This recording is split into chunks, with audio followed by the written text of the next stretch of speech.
Olá, meu nome é João Vitor, vim aqui apresentar o trabalho da semana 5 de Engenharia de Software. Bom, falando aqui sobre a número um, que é um dos padrões proposto aqui por Gama, eu escolhi para apresentar aqui o padrão Singleton, que ele, na verdade, ele propõe uma criação que garante que a classe tem apenas uma única instância e fornece um ponto global de acesso a essa instância. E que isso é útil quando a gente quer controlar estritamente como que essa classe é instanciada. E aqui, tipo, um exemplo prático para isso supondo que a gente esteja desenvolvendo um sistema de gerenciamento de configuração em um aplicativo. Você deseja ter apenas uma instância que mantenha as configurações do sistema para garantir que as configurações estejam consistentes o tempo todo no aplicativo. E aí o padrão singleton seria útil nesse cenário. E aqui, botei um printzinho aqui em Python de como seria essa configuração. Basicamente, eu tenho uma instância e toda vez que eu der um new nela, eu vejo se ela for none, ou seja, se ela não tiver instanciada, eu instancio ela. Se não, eu já retorno a classe instanciada. Então, quando eu for usar, por exemplo, configuração 1 instanciando essa configuração e configuração 2 instanciando essa configuração, se a gente der um print, né, se a configuração 1 é a configuração 2, isso retorna true, porque na verdade essas duas aqui são a mesma instância dessa classe configuração. Sendo assim, ela não tem como ela ser diferente e ser instanciada várias vezes também. Então a configuração seria algo único. Isso é bem útil para o caso de configuração mesmo. Ou até mesmo de banco de dados também. Falando um pouco aqui da arquitetura de software agora, eu escolhi aqui para falar um pouquinho sobre a Model View Controller. Eu até tinha já, na minha tarefa passada, colocado o modelo do diagrama de classe já em MVC. E, bom, apresentando aqui, o MVC ele é amplamente utilizado na construção de aplicativo web. Ele oferece uma estrutura de organização que separa as preocupações para a gente, né, tornando o aplicativo, o sistema mais modular e mais fácil de manter. E é muito bom porque deixa o aplicativo mais escalável, né? Quando ele se torna mais modular, automaticamente ele se torna mais escalável e flexível de manter. E ele promove aqui, na verdade, uma separação, né?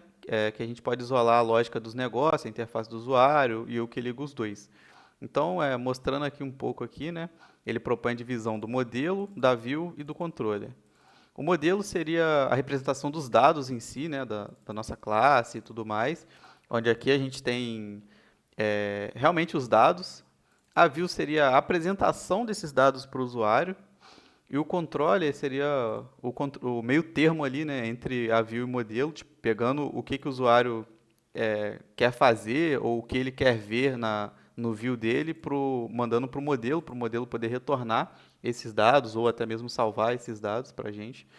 E um exemplo prático aqui, vamos supor que no aplicativo de listagem de tarefas, o modelo ele seria responsável por armazenar essas tarefas em si, adicionar, excluir, atualizar.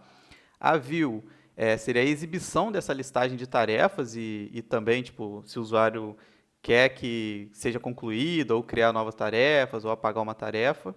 E o controlador seria o meio-campo, né, entre o modelo e a view aqui, onde, tipo, se o usuário quiser adicionar, o controlador pega os dados aqui, né, dessa tarefa do view e manda para o modelo poder adicionar e retornar aqui de volta através do controlador para a view que foi adicionado com sucesso ou que deu um provável erro.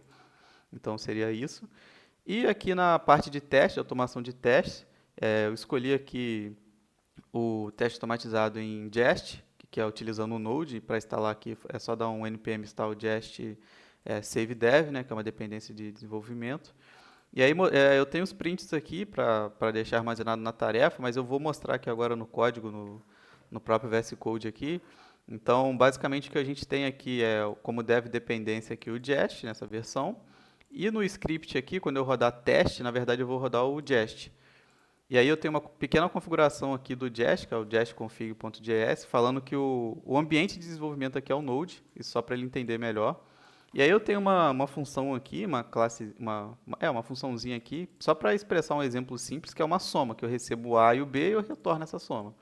E eu estou exportando isso aqui.